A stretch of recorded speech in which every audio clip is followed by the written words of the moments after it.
Almost everyone gives up thinking Chrome can't download MP3s on iPhone or Android in 2026 and loses their favorite songs forever. Here's a secret trick don't tell anyone that almost nobody notices and it still works behind the scenes. Quick warning, one tiny mistake can ruin your download completely. Pay close attention. Open Google Chrome on your phone.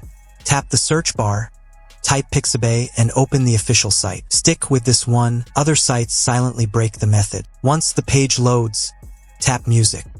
Scroll down, you'll have your first song in under 15 seconds. You'll see a huge list of free tracks. Tap the play button to preview any song. Here's the step that usually confuses people. Tap the download icon. It may seem like nothing happened. Just spot the tiny download icon and don't refresh. The MP3 instantly saves to your phone, ready to play. Now the crucial step most people miss. After downloading, tap Open or go to your Files app, then check Downloads or Audio. Skip this and it feels like the song disappeared, but it's already there. And that's it. You just grabbed an MP3 using Chrome. No apps, no paid sites, no copyright stress. This took under a minute. Comment MP3 now before this trick gets crowded, and I'll reveal another secret that saves hours hunting free music.